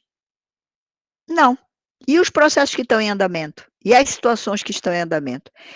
É fato hoje da gente saber todos os tratamentos possíveis dentro de doenças? Se tiver um tratamento novo, um fato novo, no meio de um processo em andamento, não vai ser considerado? E eu não ingresso com a petição? Perfeito, Matheus está colocando aí a súmula 7 do STJ. A súmula 7 do STJ diz que não cabe recurso especial para reexame de fatos e provas, mas pode haver exame de fato novo. Documento novo. O que é o documento novo? Eu ainda não estou falando de prova documental, mas já é um exemplo para vocês irem se acostumando, para vocês irem entendendo a lógica da prova documental. Exemplo de documento novo. É o documento que eu não tinha acesso. É o documento que eu não tive como ingressar com ele antes. O que é o documento novo? Além de ser o documento inacessível, o documento que foi ocultado, o documento fruto de um crime de corrupção, de prevaricação. Eu não sabia do documento. O documento lá, depois de 5 anos de processo, aparece. Não vai ser considerado no curso do processo? Vai! Pode ser em grau de recurso? Pode. Pode gerar uma nulidade inteira do julgamento? Pode. Nós temos N casos de corrupção, de prevaricação, de improbidade administrativa, que geram um caminho de prova documental nova. Entendido agora? Então, Matheus, certíssimo. Súmula 7 do STJ, súmula 9 do STJ, tá? Tem N súmulas a respeito. Não pode haver reexame de fatos e provas, mas pode haver exame. Mas pode haver exame, ok? E aí vai ser considerado pelo acesso à justiça. Tudo bem? Continuando. Prova emprestada. Prova emprestada é um instituto hoje importantíssimo do processo brasileiro, 372 do CPC. Antes do CPC de 2015, lá no CPC revogado, não havia este artigo 372 da prova emprestada. Quem é que então abonava a prova emprestada? A doutrina e a jurisprudência. Por quê? Porque, meus caros, é eficiência, é economia processual, é racionalização do processo. Se eu já tenho uma prova em um processo, por que, que eu não posso usar para outro processo idêntico, com as mesmas partes, onde já foi ofertado o contraditório? Eu não posso. Olhem a palavra que eu vou usar, que é até engraçada, mas é uma palavra para vocês não esquecerem a função da prova. Por que, que eu não posso arrastar essa prova, que ela é benéfica nos outros processos? Então, isso é racionalizar tempo, dinheiro, tá? Eficiência. Então, a prova pode ser emprestada. Ela sai de um processo, serve a outro, a outro, a outro, a outro, a outro. O que é interessante dizer? Professora, me dê um exemplo para ficar com aquela clareza solar e lunar, tá? Vamos lá. Prova emprestada pericial. Foi feita uma prova pericial, tá? Foi feita uma prova pericial em determinado processo no fórum civil, em uma ação de desapropriação. Que é a desapropriação? Já estudaram do direito administrativo, a discussão da terra, a indenização, foi feita a perícia, demarcou a área, viu o problema dos confinantes, tamanho da área, benfeitorias, tudo, tudo, tudo bonitinho. Se a escritura dizia o tamanho certo, se não dizia, tudo perfeitinho. Aí tá, foi feita uma mega perícia naquele terreno. Amanhã o terreno já não é mais da parte, já é do Estado. Aí o Estado tem um problema com um vizinho, lá do lado, o Estado. Eu pergunto para vocês, o Estado já junta ou não naquele outro processo, aquela prova pericial que foi do outro processo de desapropriação? Claro que ele junta. Agora, entra nesse novo processo como prova pericial ou documental? Aí é a minha pergunta para vocês. Ou devia ter feito nos questionários com requintes de crueldade.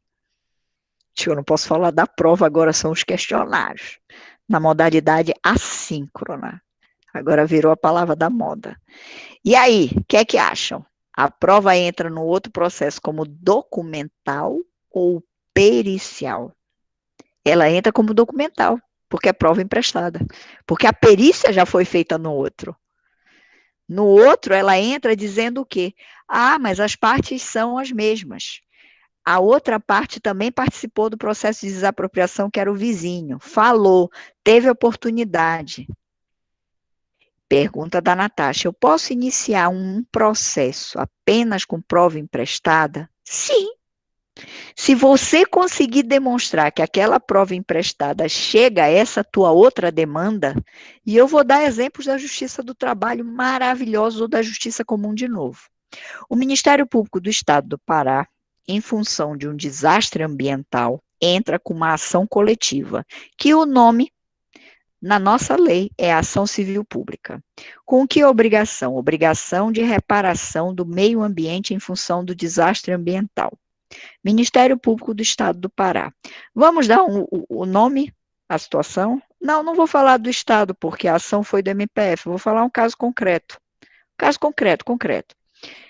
Ação civil pública do Ministério Público Federal, tá? Com Defensoria Pública da União. E a obrigação lá dele de fazer era a reparação do meio ambiente em função daquele acidente dos bois, do navio, Aidar, ok? Tá? É feita uma mega perícia no local. Viram lá, as carcaças estão lá no fundo do mar, viram a comunidade atingida ribeirinha, viram o problema do porto de Vila do Conde, fizeram todo o mapeamento da área.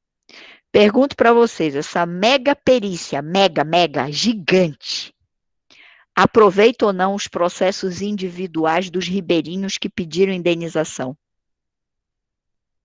Ou eu tenho que fazer outra perícia?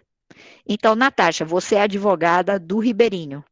Você vai naquele processo do Ministério Público Federal, pega a prova pericial realizada e joga no seu como uma prova emprestada. Professora, eu não tive acesso no processo judicial eletrônico. O que é que você vai fazer então?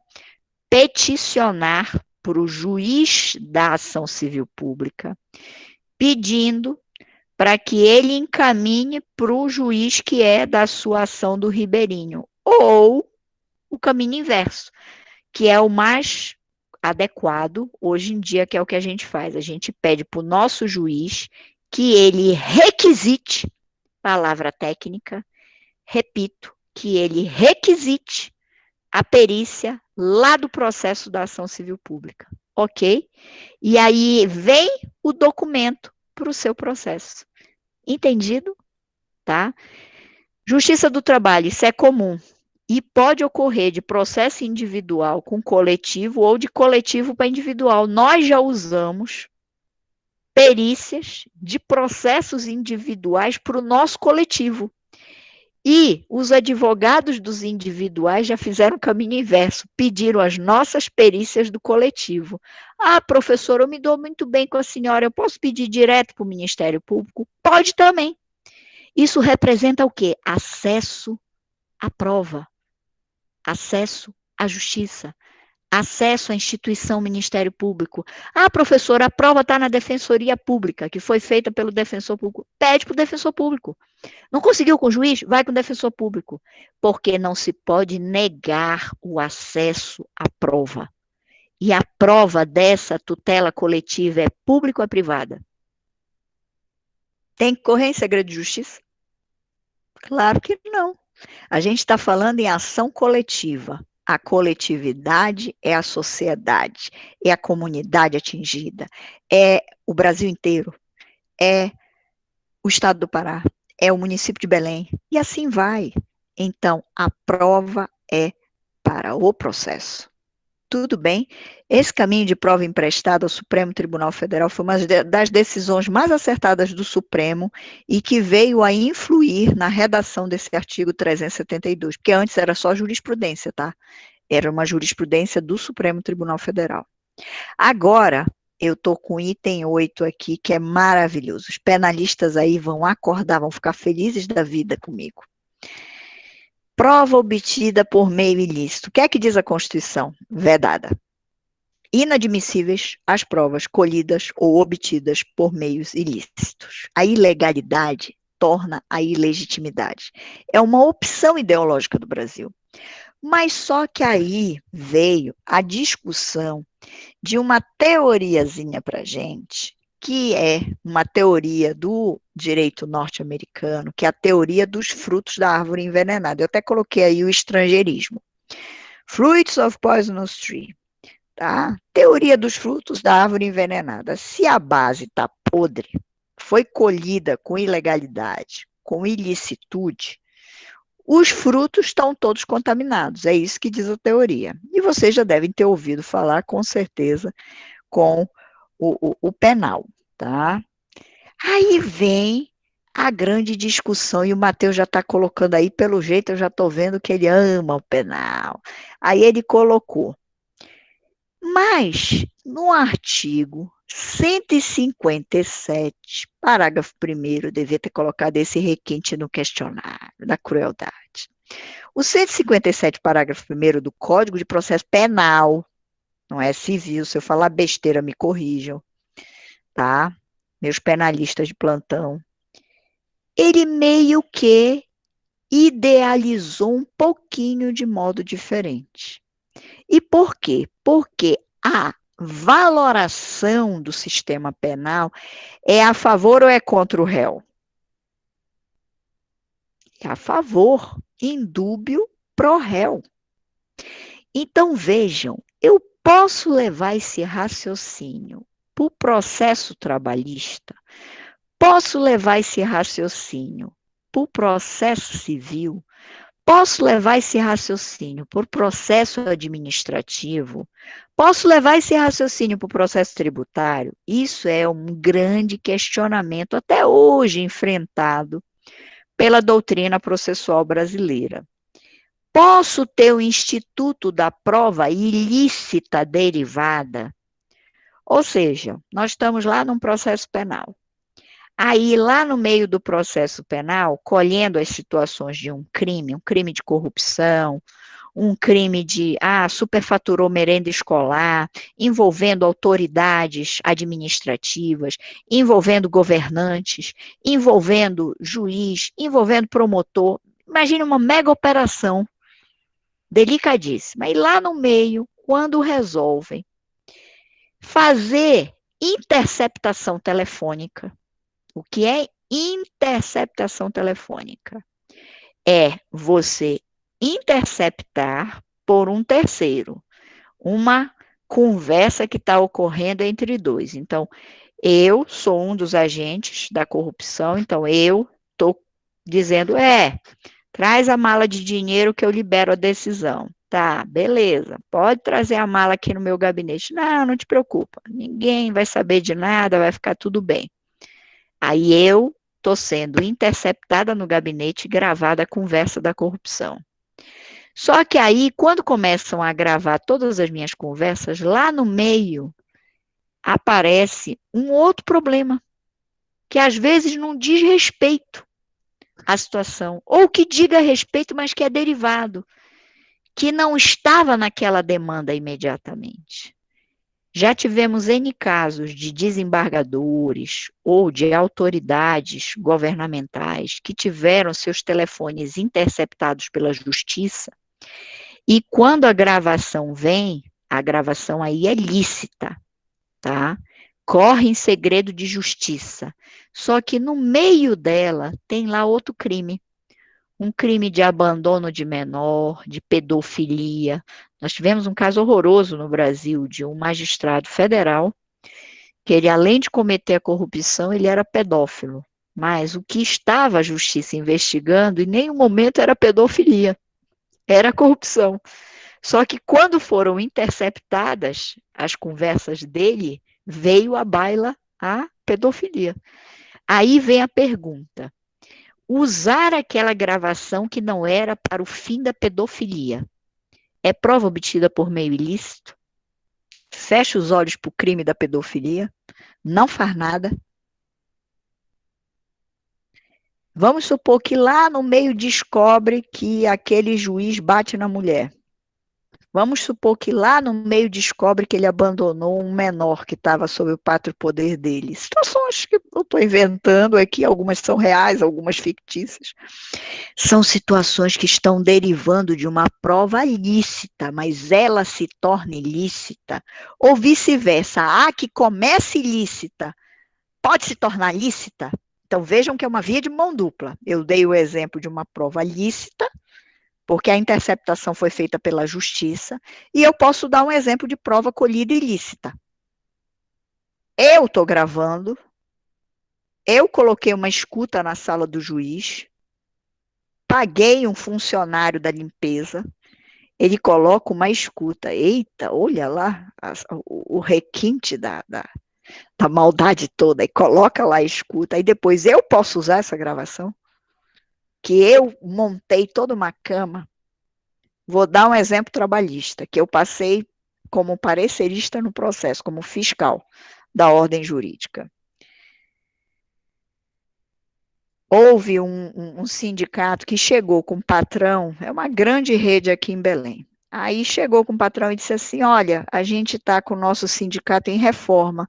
Tu podes oferecer uma sala para a gente fazer aí a nossa reunião ordinária aqui do sindicato? Aí o empresário disse: claro. Semana que vem eu disponibilizo uma sala aqui para vocês, tranquilo. Se mostrou super amigo, afável, carinhoso, dando beijinho e abraço no sindicato. Aí, semana que vem, o sindicato vem, não, tá aqui a sala para vocês, podem se reunir aí. A reunião foi acalorada, porque ele é um FDP, porque eu vou mandar ele para PQP, assim, adjetivos lindos, maravilhosos, né? Frases assim, bem tranquilas, carinhosas, para o tal do empresário. O empresário tinha instalado uma câmera, sem eles saberem. O empresário vai ouvir e ver a fita, resolve demitir todo mundo que xingou ele, por justa causa. A causalidade, o sentido da justa causa, utilizando uma gravação não autorizada de uma sala interna da empresa, é uma prova obtida por meio ilícito? Olha o que eu estou dizendo. O fato ocorreu, fonte de prova, ok? Foi xingado. Uns 3 ou 4 xingaram, eu fiquei lá ouvindo a reunião toda. Se eu fosse empresária, ficaria possessa, porque eu forneci a sala, só que ele já tinha um intuito malicioso. Ele instalou a câmera. E de maneira que não era visível. A malícia foi tanta que ele colocou e ela estava sem aparecer.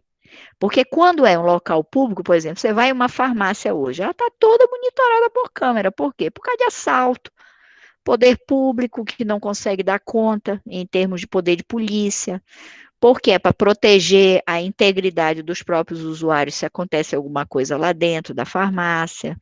E assim vamos com clínicas, com, enfim, N estabelecimentos que hoje estão aparelhados para proteção deles e dos usuários. Tá? Aí é diferente. É uma câmera pública. No caso, lá não era. A prova é obtida por meio ilícito e é fator que vai ficar caracterizado a justa causa. Professor, mas o que tem a ver a justa causa? Justa causa, ele vai perder vários direitos do que fosse uma dispensa sem justa causa. Aí eu pergunto para vocês, a prova é obtida por meio ilícito? A Natasha respondeu aí no chat que se for o único meio de prova, proporcionalmente, dentro da necessidade da adequação e dos interesses ali envolvidos, ela pode ser utilizada. Mas nesse caso, contra o trabalhador, cadê o indúbio pró operário? A tutela do vulnerável. Vocês acham que eu escrevi o quê? Claro que eu escrevi que a prova era ilícita.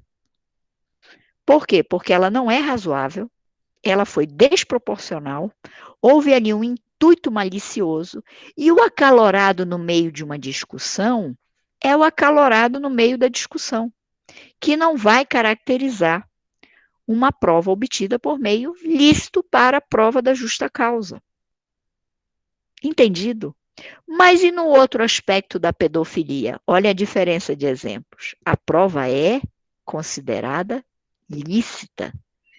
Nós já tivemos filmagens flagrantes montados por televisão, questões dentro da polícia, com flagrantes todos preparados, é o nome técnico, flagrantes esperados, e que não foram desconsideradas na justiça. Por quê? Porque você vai provar que era aquele único meio de prova.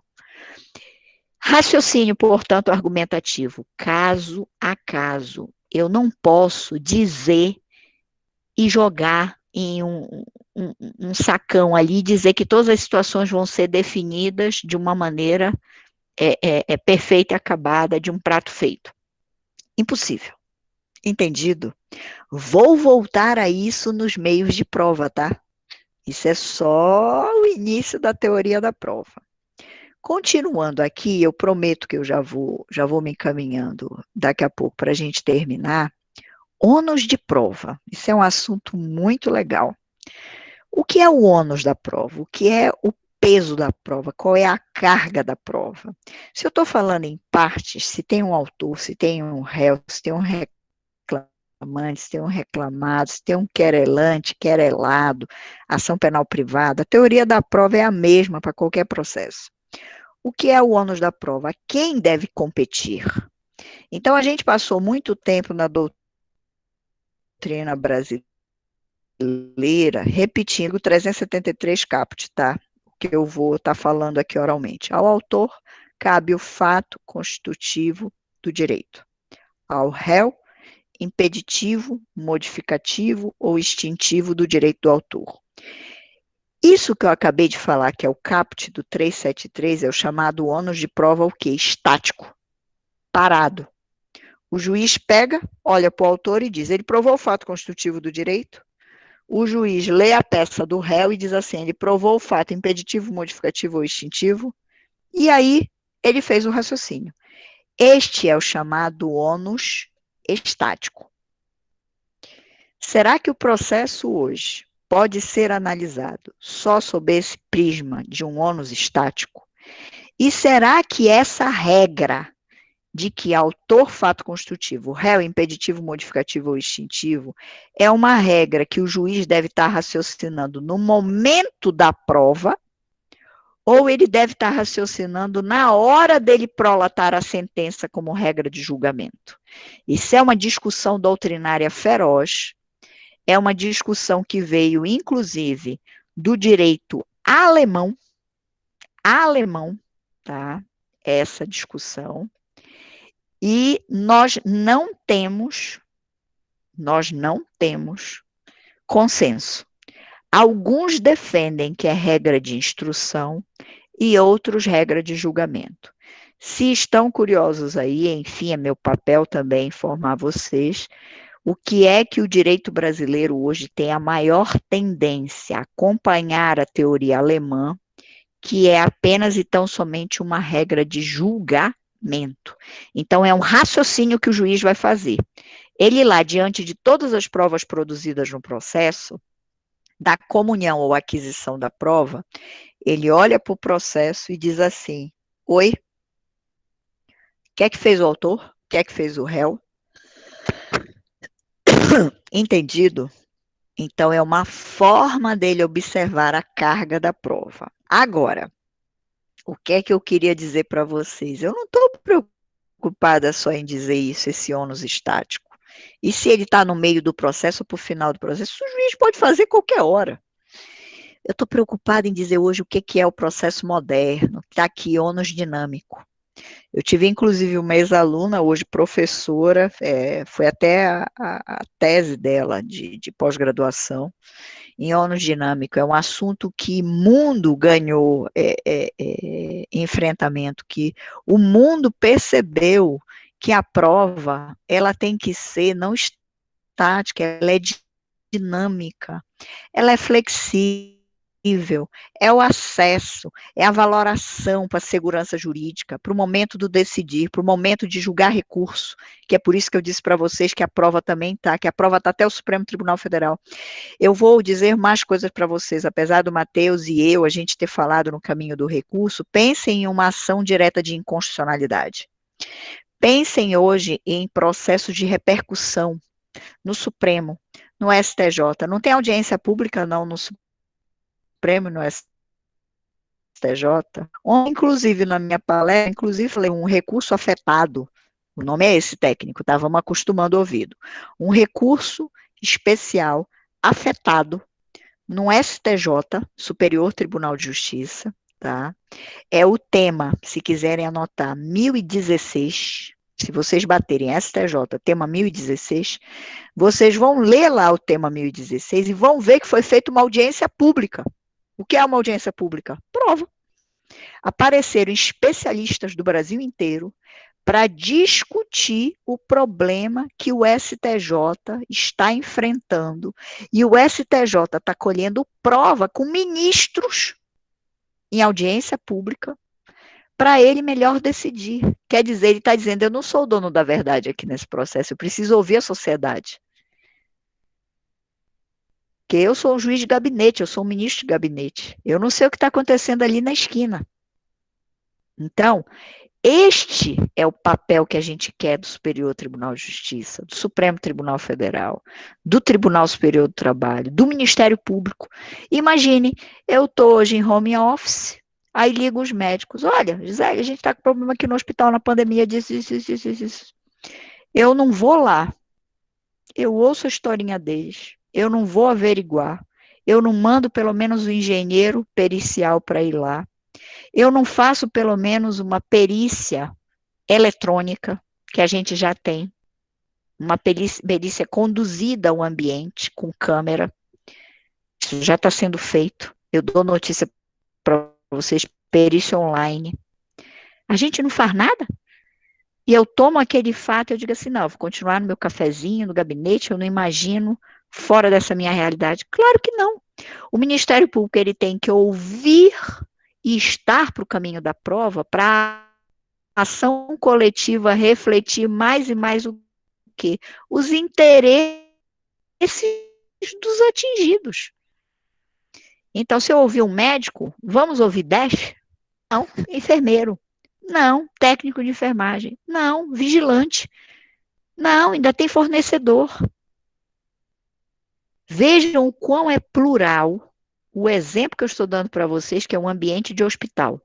Olhem quantas pessoas eu falei no ambiente do hospital. Médico, e que tem várias categorias de médico, tem intensivista, tem o que vai na ambulância, enfim.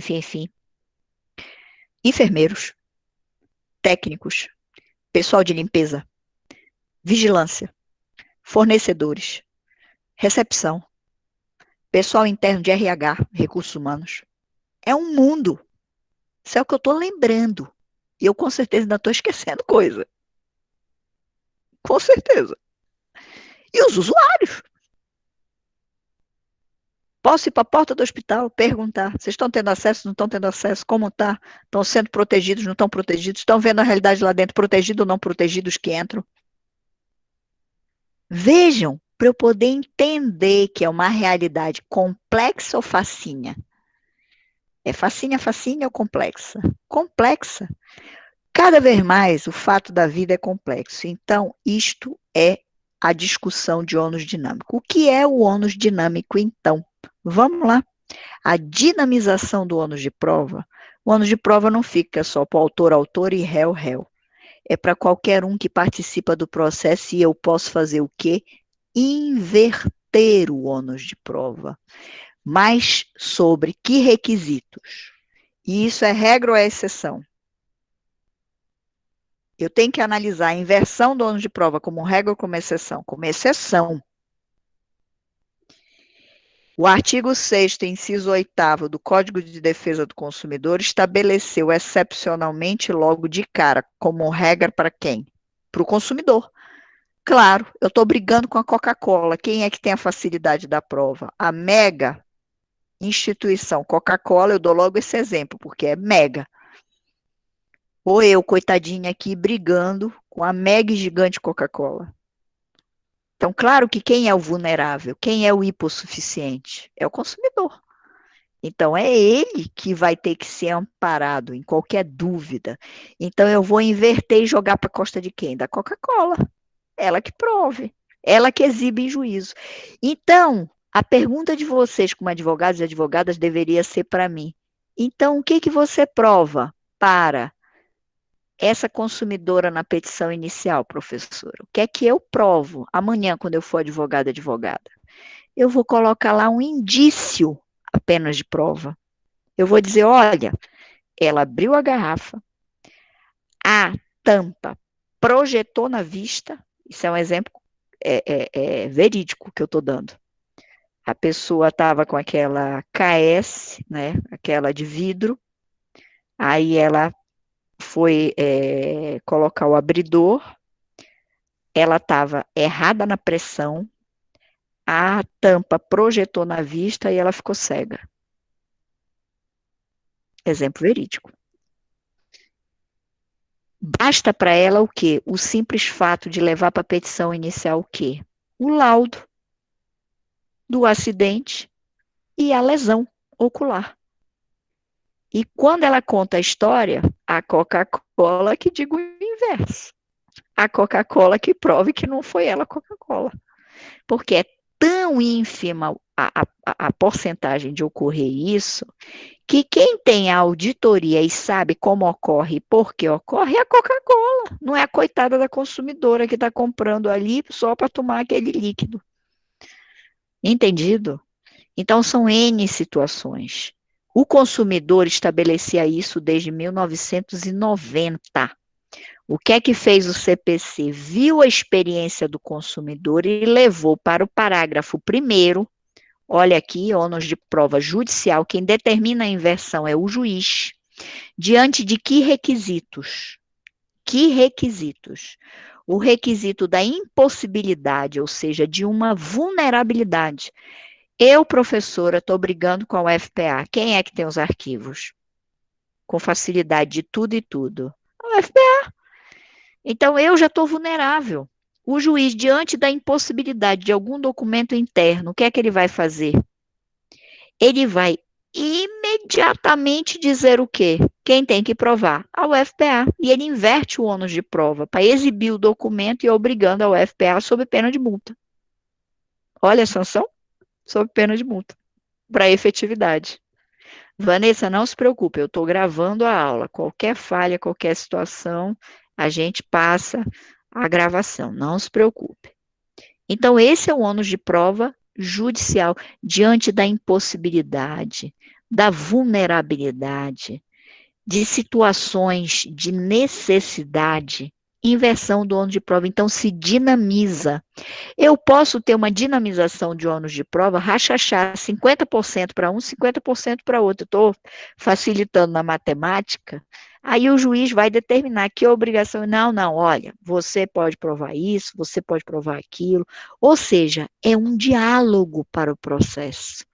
Isso é dinamização do ônus de prova. O legal não tem jeito, o legal é estático. Ele disse, é o autor, constitutivo, réu, impeditivo, modificativo e extintivo.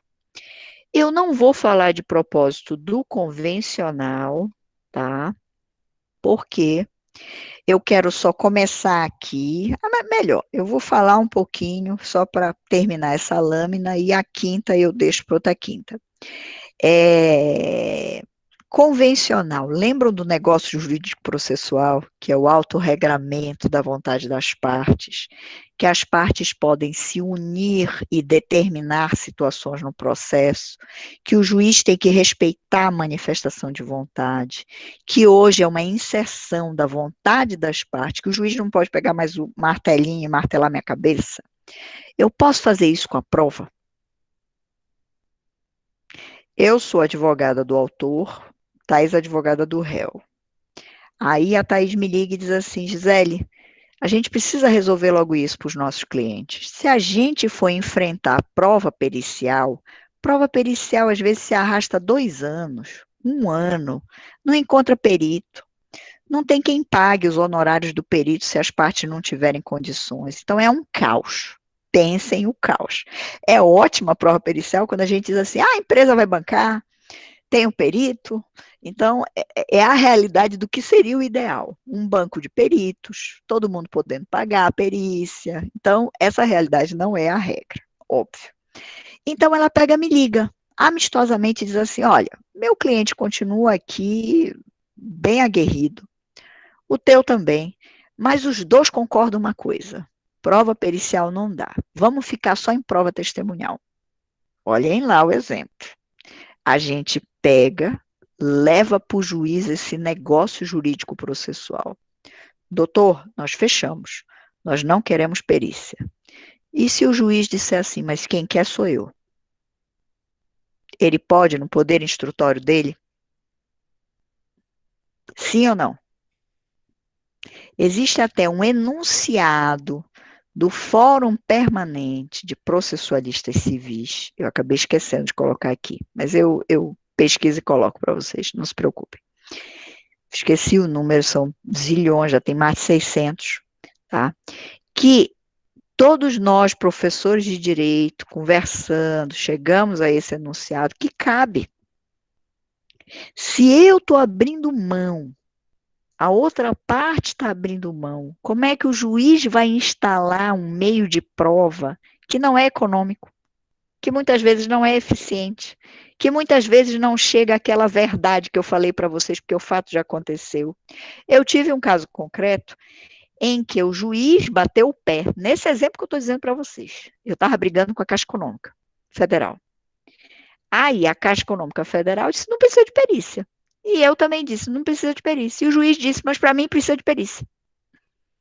Ele determinou a perícia. Nós não tínhamos o dinheiro para bancar a perícia, porque a Caixa Econômica disse, eu não vou bancar, porque eu não pedi. O Ministério Público disse, eu não tenho dinheiro, porque eu sou MP, eu estou defendendo aqui um trabalhador. E aí o juiz disse assim, deem um jeito. No deem um jeito, 6 meses. Isso é Justiça do Trabalho, que é rápida, tá? Imagine se fosse Justiça Estadual ou Federal. Isso ia ser de ano. Então, pensem na razoabilidade. O processo é um local público, mas que os interesses ali dentro são o quê? Privados. Se os interesses são privados, dizem respeito só a quem? Ah, mas professor, o exemplo que a senhora deu da Caixa Econômica Federal, a senhora estava defendendo o coletivo. Não, eu estava ali em uma posição excepcional, porque era um trabalhador que foi acometido das faculdades mentais, eu era curadora dele. Era uma advogada da parte com problema mental. Então ali era interesse particular. E eu tinha tanto laudo a favor dele, e a própria expressão dele, quando eu levei ele, fiz ele sentar, eu consegui. Ele tinha ataques, tá? Ele tinha uma neurose, enfim, situações muito graves que não vem ao cabo mencionar. Psicoses, ele tinha medo de locais fechados, claustrofobia, mas eu consegui. Eu peguei na mãozinha dele, fui, levei, fiquei muito abalada com esse caso, por sinal. Aí fui, levei, peguei, disse, sente aqui, eu só quero que o juiz olhe para o senhor, que o senhor diga o seu nome, que o senhor fale um pouquinho com ele. Aí eu consegui. O juiz ele próprio disse: mas eu já determinei a perícia. Doutor, então volte atrás, tire a perícia. Mas ele não quis ceder. Não quis ceder. Eu pergunto para vocês: que acesso à justiça eu tive esperando e a pessoa precisando da assistência? E a Caixa adorou a situação. Porque a Caixa dizia: não fui eu que pedi, foi inquisitivo. Olha aí o inquisitivo que a gente falava ainda há pouco, Natasha, Mateus, Carlos, todos aí, todas. Olha a loucura.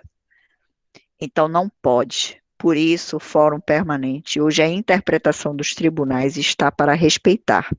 Agora, olhem a diferença. E se fosse uma ação coletiva que diz respeito à sociedade, aí o juiz podia bater o pé e dizer que ali era uma perícia adequada. Aí é diferente. Que eu estou falando em interesse público, social, coletivo, difuso. Se fosse, por exemplo, uma causa de desastre ambiental, aí, não, mas a Gisele, como promotora, como procuradora, disse que não precisa da perícia. Não, mas aí não pode a Gisele dizer em nome da sociedade sem ser analisado pelo juiz. É diferente do interesse próprio particular e o respeito à situação. Tudo bem? Então, este é a possibilidade, disponibilidade de convencionar o ônus de prova, desde que seja verdadeiramente um direito disponível. E isso demonstra tudo o quê? Olhem como está o ônus de prova agora. Dinâmico, tem legal, tem judicial, tem convencional, e isso tudo é para sanear melhor o processo dentro do caminho da prova. Essas eram as nossas primeiras considerações em um primeiro momento. A gente vai continuar a última lâmina só para deixar aí a curiosidade de vocês, é o final da teoria da prova. Eu vou falar do objeto, o que é que independe de prova, de presunções máximas de experiência, tá? E falar da prova diabólica. Eu já ia perguntar para vocês, que dever de casa já, primeira aula. Todo mundo tem dever de casa. O que é prova diabólica? Tô falando sério, vocês não me levam já a sério, né? Agora vou me levar, vou cobrar todos esses questionários, vou ficar enjoada. Então, prova diabólica. O que é prova diabólica? Qual é o papel de colaboração? Eu tenho direito ao silêncio? Isso é outra grande questão na teoria da prova, são umas questões bem legais. Então, esses são os primeiros enfrentamentos. Olha, hoje fomos até 10 e 12, já estamos caminhando melhor. E eu vou passar para vocês na próxima aula o link com já, aproveitando os e-mails, a Luísa está aí se esforçando e já faltam poucos, que ela já escreveu aí no chat. Eu espero que o modelo a gente esteja conseguindo, né? Fiquem muito à vontade e não se preocupem. Os que caíram a conexão, professor, eu preciso ver mais uma coisa, outra e tudo e tal, sem problema algum. Estou gravando e continuarei gravando as nossas aulas. Fiquem muito tranquilos, tá? Eu quero é que vocês tenham aí a tranquilidade, saúde e tudo de bom para a gente continuar a caminhada, se Deus quiser, até dezembro. E cumprir o programa, claro, tá? Que é também nossa função e papel. Tudo bem, meus caros, tá? Tudo de bom, de coração, vamos caminhando. E qualquer coisa eu estou disponível para ajudar vocês, tá bom? Eu quero um dia todos abrindo as câmeras, tudo bem? Aí são aqueles memes do Instagram, que aí fica assim: abram suas câmeras. Tudo de bom, tá, gente? Um beijo no coração. Até a próxima aula. Tudo de bom. Um beijo e saúde, saúde, muita saúde. Um beijo.